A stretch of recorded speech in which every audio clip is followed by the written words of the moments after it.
ಶ್ರೀ ಗುರುಭ್ಯೋ ನಮಃ. ಮಾಯಕಾರ ಪ್ರಭುವೇ ನಮಃ. ಗಣೇಶ ದೇವಿ ವಾಗ್ದೇವಿ ಮಮ ವಾಕ್ಯ ಸಿದ್ಧಿ ಕುರು ಕುರು ಸ್ವಾಹ. ಓಂ ನಮೋ ಭಗವತಿ ಚಾಮುಂಡೇಶ್ವರಿ ಮಲಯಾಳ ಸ್ವರೂಪಿಣಿ ಸರ್ವಸಿದ್ಧಿಕಾರಿಣಿ ಸತ್ಯಂ ಬ್ರೂಹಿ ಸ್ವಾಹ. ಆರಾಧ್ಯ ದೈವನಾಗಿರುವಂತಹ ಮಲೆಮಾದೇಶ್ವರರ ಮನದಲ್ಲಿ ನೆನೆಯುತ್ತಾ ವಿದ್ಯಾಗುರುಗಳ ತಂದೆ ತಾಯಿಯ ಪಾದಾರವಿಂದಗಳಿಗೆ ನಮಸ್ಕಾರವನ್ನು ಮಾಡ್ತಾ ಜಗದ್ಗುರು ಪಂಚಾಚಾರ್ಯರನ್ನ ಬಸವಾದಿ ಶರಣರನ್ನ ಮನದಲ್ಲಿ ನೆನೆಯುತ್ತಾ ನನ್ನೆಲ್ಲ ಪ್ರೀತಿಯ ಯೂಟ್ಯೂಬ್ ವಾಹಿನಿ ವೀಕ್ಷಕ ಬಂಧುಗಳ ಅಂತರಾತ್ಮಗಳಿಗೆ ನಿಮ್ಮ ಮೂಗೂರು ಮತ್ತು ದೀಕ್ಷಿತ್ ಮಾಡುವಂತಹ ಪರಿಪೂರ್ಣವಾದಂತಹ ನಮಸ್ಕಾರಗಳು. ಇದೇ 21ನೇ ತಾರೀಕಿಂದ ಜ್ಯೋತಿಷ್ಯ ತರಗತಿಗಳು ಪ್ರಾರಂಭ ಆಗ್ತಾ ಇದೆ. ಯಾರಿಗೆಲ್ಲ ಆಸಕ್ತಿ ಇದೆ ಬೇಗ ಅಡ್ಮಿಷನ್ ಅನ್ನು ಪಡ್ಕೊಳ್ಳಿ. ಜೊತೆಗೆ ಇನ್ನೂ ಯಾರು ಕೂಡ ಬೆಲ್ ಬಟನ್ ಪ್ರೆಸ್ ಮಾಡಿಲ್ಲ, ಜೊತೆಗೆ ಇನ್ನೂ ಫಾಲೋ ಮಾಡ್ತಾ ಇಲ್ಲ, ಸಬ್ಸ್ಕ್ರೈಬ್ ಆಗಿಲ್ಲ, ಬೇಗ ಆಗಿ. ಯಾಕಂದರೆ ನಮ್ಮ ಎಲ್ಲ ವೀಡಿಯೋಸ್ಗಳನ್ನು ಬೇಗ ನೀವು ನೋಡ್ಬೋದು. ಇನ್ನು ಈ ವಾರದ ಹೈಲೈಟ್ಸ್ ಅಂತ ನೋಡೋದಾದ್ರೆ, ಈ ವಾರದ ವಾರ ಭವಿಷ್ಯದ ಹೈಲೈಟ್ಸ್ ಅಂತ ನೋಡೋದಾದ್ರೆ, ಶೋಭಕೃತ ನಾಮ ಸಂವತ್ಸರ, ಉತ್ತರಾಯಣ ಶಿಶಿರ ಋತು, ಮಾಘ ಮಾಸ ಶುಕ್ಲ ಪಕ್ಷ, 11ನೇ ತಾರೀಕು ಭಾನುವಾರ, 17ನೇ ತಾರೀಕು ಶನಿವಾರ. ಅಲ್ಲಿವರೆಗೆ ಈ ವಾರದ ಚಿಂತನೆಯನ್ನು ನಾವು ಮಾಡಬೇಕಾಗತ್ತೆ. ಭಾನುವಾರದ ದಿನ ಸುತ್ತೂರಲ್ಲಿ ಜಾತ್ರೆ ನಡೀತಾ ಇರುವಂಥದ್ದು. ಅವತ್ತು ಅನ್ನ ಬ್ರಹ್ಮೋತ್ಸವ ಕಾರ್ಯಕ್ರಮ ಇರುವಂಥದ್ದು. ಅದರ ಜೊತೆಗೆ 12ನೇ ತಾರೀಕು ಅಂತ ವಿಶೇಷ ಏನಿಲ್ಲ. 13ನೇ ತಾರೀಕು ಧನಿಷ್ಠ 3ನೇ ಪಾದ ಕುಂಭರಾಶಿಗೆ ರವಿ ಪ್ರವೇಶ, ಶನಿ ಇರುವಂತಹ ಮನೆಗೆ ರವಿ ಪ್ರವೇಶವನ್ನ ಮಾಡ್ತಾ ಇರುವಂಥದ್ದು. ಇನ್ನು 16ನೇ ತಾರೀಕು ರಥಸಪ್ತಮಿ ಇದೆ.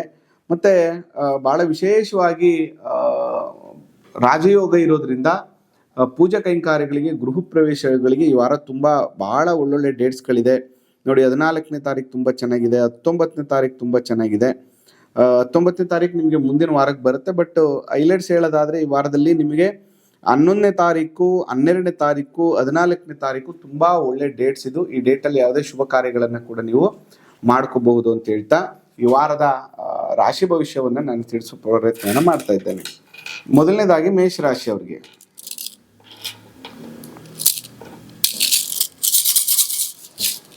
ಮೇಷರಾಶಿಯವರಿಗೆ ಹೇಗಿದೆ ಅಂತ ನೋಡೋಣ. ಓಂ ನಮೋ ಭಗವತಿ ಚಾಮುಂಡೇಶ್ವರಿ ಮಲಯಾಳ ಸ್ವರೂಪಿಣಿ ಸರ್ವಸಿದ್ಧಿಕಾರಿಣಿ ಸತ್ಯಂ ಬ್ರೂಹಿ ಸ್ವಾಹ.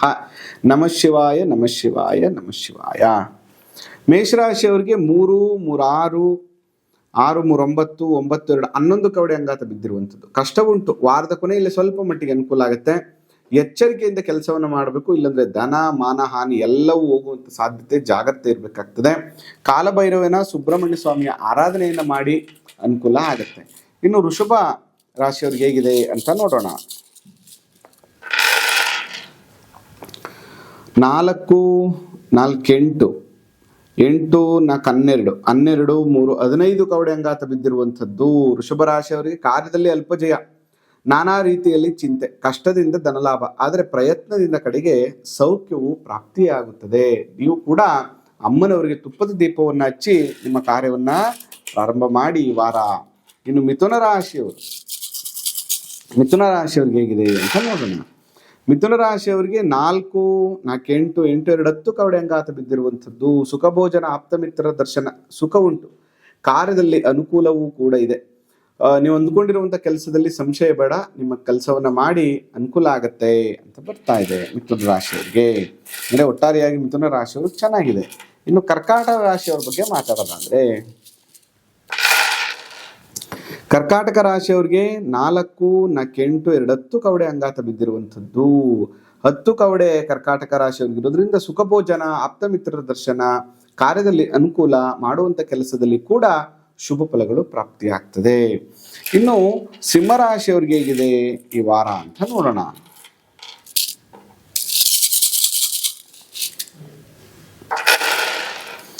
ಸಿಂಹರಾಶಿಯವ್ರಿಗೆ 3, 3, 6, 3, 9, 12 ಕವಡೆ ಅಂಗಾತ ಬಿದ್ದಿರುವಂಥದ್ದು. ಕಳ್ಳರಿಂದ ಕಂಟಕ, ಮೋಸ ಹೋಗುವಂಥ ಸಾಧ್ಯತೆ, ಹಣದ ವಿಚಾರದಲ್ಲಿ ಎಚ್ಚರಿಕೆಯಿಂದ ಇರಬೇಕು. ಅಧಿಕಾರಿಗಳಿಂದ, ನಿಮ್ಮ ಮೇಲಿನ ಕೆಲಸದವರಿಂದ, ಮ್ಯಾನೇಜರಿಂದ ತೊಂದರೆ ಆಗುವಂಥ ಸಾಧ್ಯತೆ ಇರ್ತದೆ.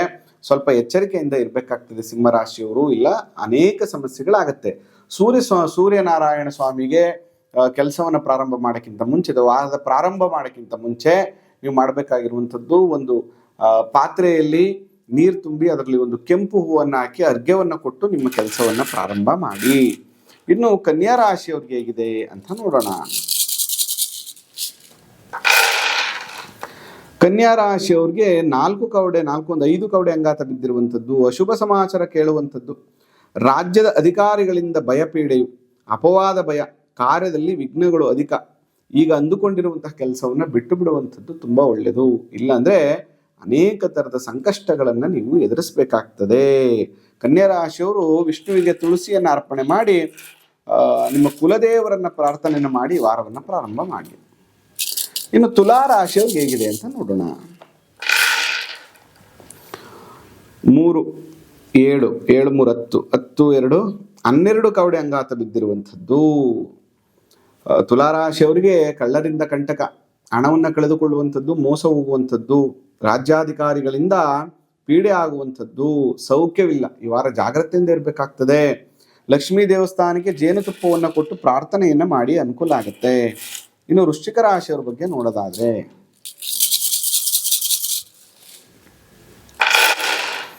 ವೃಶ್ಚಿಕ ರಾಶಿಯವರಿಗೆ 4, 4, 2, 6 ಕವಡೆ ಅಂಗಾತ ಬಿದ್ದಿರುವಂಥದ್ದು. ಧನಹಾನಿ, ಕಾರ್ಯದಲ್ಲಿ ವಿಘ್ನಗಳು, ಅಶುಭ ವಾರ್ತೆ ಕೇಳುವಂಥದ್ದು, ಜನವಿರೋಧ, ವಾದ ವಿವಾದಗಳುಂಟು. ಈ ವಾರ ಅನೇಕ ರಾಶಿಯವರಿಗೆ ಅಶುಭ ಫಲಗಳೇ ಬರ್ತಾ ಇದೆ.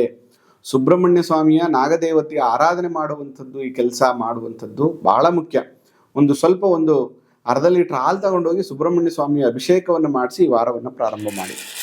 ಇನ್ನು ಧನುಸ್ಸು ರಾಶಿಯವರಿಗೆ ಹೇಗಿದೆ?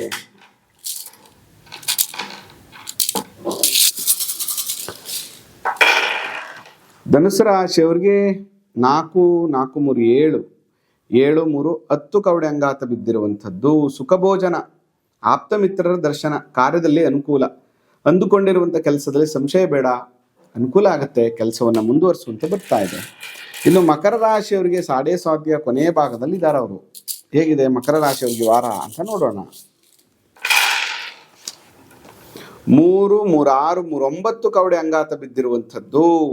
ಮಕರ ರಾಶಿಯವರಿಗೆ 9 ಕವಡೆ ಹೇಳ್ತಾ ಇದೆ. ಮನೆಗೆ ಬಂಧುಗಳು ಬರುತ್ತಾರೆ, ಸಮಾಜದಲ್ಲಿ ಗೌರವವು ಪ್ರಾಪ್ತಿಯಾಗುತ್ತದೆ, ಕಾರ್ಯದಲ್ಲಿ ಸಿದ್ಧಿ ಮತ್ತು ಜಯವು ಪ್ರಾಪ್ತಿಯಾಗುತ್ತದೆ ಅಂತ ಬರ್ತಾ ಇದೆ.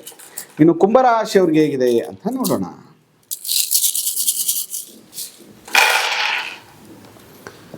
3, 3, 6, 3, 9, 3, 12, 13 ಕವಡೆ ಅಂಗಾತ ಬಿದ್ದಿರುವಂಥದ್ದು. ಕುಂಭರಾಶಿಯವರಿಗೆ ಸರ್ಕಾರದ ಸಹಾಯ ಮನ್ನಣೆ, ಧನಲಾಭ, ಸ್ತ್ರೀ ಸೌಖ್ಯ ಉಂಟು, ಮಿತ್ರರ ಸೌಖ್ಯವೂ ಉಂಟು, ಕೀರ್ತಿ ಬೆಳೆಯುವಂಥದ್ದು. ಕುಂಭರಾಶಿಯವರು ಕೂಡ ಸಾಡೆ ಸಾತಿ ನಡೀತಾ ಇದ್ರು ಕೂಡ ಆಂಜನೇಯ ಸ್ವಾಮಿ, ಶನೇಶ್ವರ ಸ್ವಾಮಿ ದರ್ಶನವನ್ನು ಮಾಡುವಂಥದ್ದು, ತಿಲಾದಾನವನ್ನು ಮಾಡುವಂಥದ್ದು, ಎಳ್ಳೆಣ್ಣೆಯನ್ನು ದೇವಸ್ಥಾನಕ್ಕೆ ಅರ್ಪಣೆ ಮಾಡುವಂಥ ಕೆಲಸವನ್ನು ಮಕರ ಕುಂಭರಾಶಿಯವರು ಮಾಡಿ. ಬಟ್ ಈ ವಾರ ಮಕರ ಕುಂಭರಾಶಿಯವರಿಗೆ ಚೆನ್ನಾಗೇ ಇದೆ. ಇನ್ನು ಮೀನರಾಶಿಯವ್ರಿಗೆ ಹೇಗಿದೆ ಅಂತ ನೋಡೋಣ. 3, 3, 6, 7 ಕವಡೆ ಅಂಗಾತ ಬಿದ್ದಿರುವಂಥದ್ದು. ಮೀನರಾಶಿಯವರಿಗೆ ಧನಲಾಭ ಉಂಟು, ಬಂಧುಗಳ ದರ್ಶನದಿಂದ ಕಾರ್ಯದಲ್ಲಿ ಅನುಕೂಲ ಆಗ್ತದೆ, ಸ್ನೇಹಿತರು ಬಂಧುಗಳು ಸಹಾಯವನ್ನು ಮಾಡ್ತಾರೆ, ಮನೆಯಲ್ಲಿ ಒಂದಷ್ಟು ಶುಭ ಕಾರ್ಯಗಳು ನಡೆಯುವಂಥದ್ದು, ಕಾರ್ಯದಲ್ಲಿ ಯಶಸ್ಸು ಪ್ರಾಪ್ತಿಯಾಗುವಂತಹ ಯೋಗ ಈ ವಾರ ನಿಮಗೆ ಇರುವಂಥದ್ದು. ಅದರಿಂದ ಈ ವಾರ ಭವಿಷ್ಯವನ್ನು ತಿಳಿದುಕೊಂಡು ಜೊತೆಗೆ 6 ತಿಂಗಳಿಗಾದರೂ ಒಮ್ಮೆ ಅಥವಾ ವರ್ಷಕ್ಕೊಮ್ಮೆ ನಿಮ್ಮ ಜಾತಕಗಳನ್ನು ಪರಿಶೀಲನೆ ಮಾಡಿಕೊಂಡು ದಶಾಭುಕ್ತಿ ಗೋಚಾರ ಎಲ್ಲವನ್ನ ತಿಳಿದುಕೊಂಡು ನಿಮ್ಮ ಜೀವನವನ್ನು ನಡೆಸೋದ್ರಿಂದ ಅನುಕೂಲ ಪ್ರಾಪ್ತಿ ಆಗ್ತದೆ ಅಂತ ಹೇಳ್ತಾ ಇವಾಗ ಈ ವಾರದ ಸಂಚಿಕೆಯನ್ನು ಮುಗಿಸ್ತಾ ಇದ್ದೇನೆ. ಆ ಮಲೆಮಹದೇಶ್ವರರ ಅನುಗ್ರಹ ಸದಾ ನಿಮ್ಮ ಮೇಲಿರಲಿ. ನಮಸ್ಕಾರ.